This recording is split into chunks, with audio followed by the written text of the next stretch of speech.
चलिए क्लास 9 में कल आपको पढ़ाया गया दूरी क्या होती है।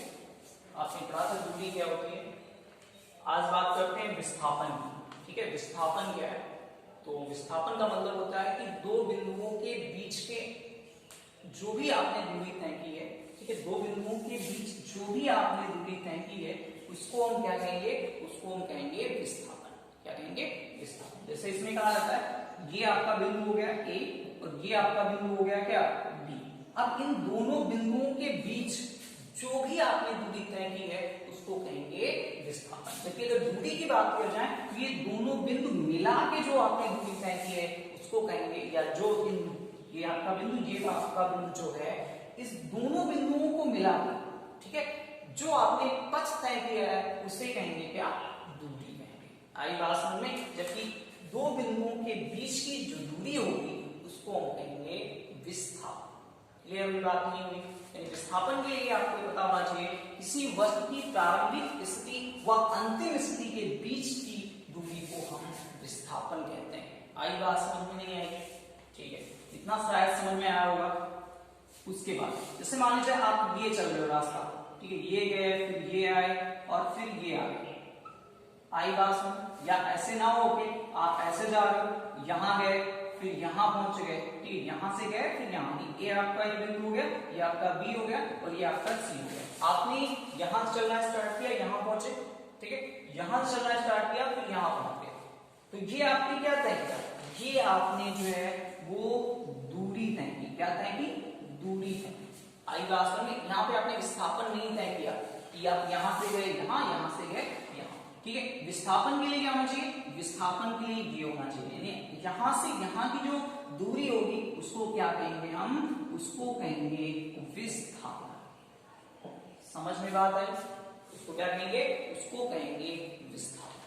ठीक है, जैसे आप चलते हो, मान लीजिए आपने ये चल दिया, यहां से गए यहां फिर यहां फिर यहां फिर यहां फिर यहां पहुंच गए। तो आपने ये जो दूरी ये क्या तय की? ये जो पथ आप तय कर रहे हो इसको हम बोलेंगे क्या? इसको बोलेंगे हम दूरी कहेंगे। यानी जो यहां से चल के गए और यहां से यहां फिर यहां पहुंचे, इसको हम दूरी कहेंगे। जबकि ये वाला जो डिस्टेंस होगा उसको हम क्या कहेंगे? विस्थापन कहेंगे। क्या कहेंगे? विस्थापन। यानी ये जो हमारा होगा, ये पॉइंट जो होगा उसको कहेंगे विस्थापन। जबकि आपने जो ये तय किया हुआ है सारा, इसको कहेंगे दूरी कहेंगे। क्लियर हुई बात?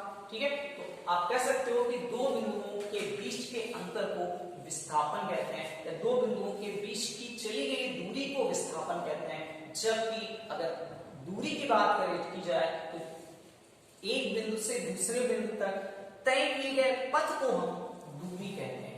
थोड़ा सही समझ लेना, क्योंकि बहुत ज्यादा डिफरेंस नहीं है लेकिन अंतर बहुत ज्यादा आ जाता है। ठीक है, उसके बाद पढ़ते हैं राशियां। क्या होती? राशियां। चलिए पढ़ रहे हैं राशियां। राशियां क्या होती है? ठीक है, राशियां जो होती है वो दो प्रकार की होती है। पहली आती है अदिश राशि। क्या होती है? अदिश। अदिश राशि। ये राशि क्या है? देखिए, अदिश राशि का मतलब होता है कि जिसमें परिमाण पता हो आपको, ठीक है, परिमाण आपको बताया जाए, दिशा आपको ना बताई जाए, तो वो राशि जो होगी वो क्या होगी? वो राशि अदिश राशि होती है।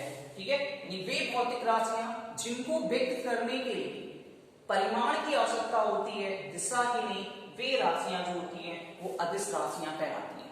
समझ में बात आई?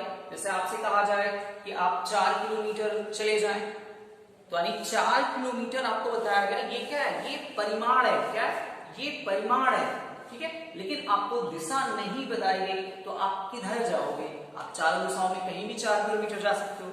ठीक है, तो वो अदिश राशि है। यानी आपसे कहा गया कि आप किलोपुर चले जाएं या कहीं और चले जाएं और आपको रीजन ना बताया जाए, कारण ना बताया जाए किसके लिए जा रहे हो, तो क्या होगा? तो वो फिर अदिश राशि की श्रेणी में आएगा। जैसे आपका अदिश राशि में क्या आता है? दूरी आती है। ठीक है, अदिश राशि में क्या आती है? दूरी आती है, चाल आती है, कार्य आता है, ऊर्जा आती है और दाब आता है। ठीक है, जैसे दूरी है, चाल है, कार्य है, ऊर्जा है, ठीक है। ये जो कार्य है ये कार्य हुआ और ये वाला जो है ऊर्जा हो गया, ठीक है। तो ये सब जो है, ये सब जो राशियां हैं अदिश राशियां, क्या है, अदिश राशियां, यानी दूरी, उसमें दिशा की कोई आवश्यकता नहीं, चाल कोई आवश्यकता, ऊर्जा दाब, यानी ये राशियां, इनको व्यक्त करने के लिए दिशा की कोई आवश्यकता नहीं होती, सिर्फ और सिर्फ इसकी आवश्यकता होती है परिमाण।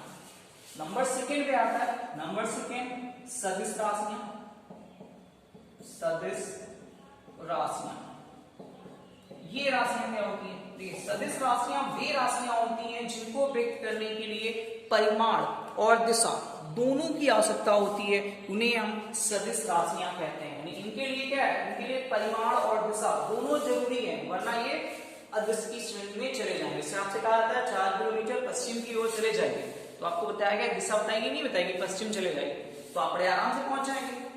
और आपसे अगर नहीं बताया गया होता पश्चिम चले जाओ, तो फिर आपको ये दिक्कत होती है, आपको 4 किलोमीटर तय करना पड़ता है। तो ये जो राशियां होती हैं ये सदिश राशियां होती हैं, वे राशियां जिनको व्यक्त करने के लिए परिमाण व दिशा दोनों की आवश्यकता होती है, उन्हें हम सदिश राशियां कहते हैं। जैसे विस्थापन है आपका, विस्थापन है आपका, वेग है, त्वरण है, बल है और भी बहुत संवेग है, ये सारी जो राशियां हैं ये राशियां अदिश राशियां कहलाती हैं।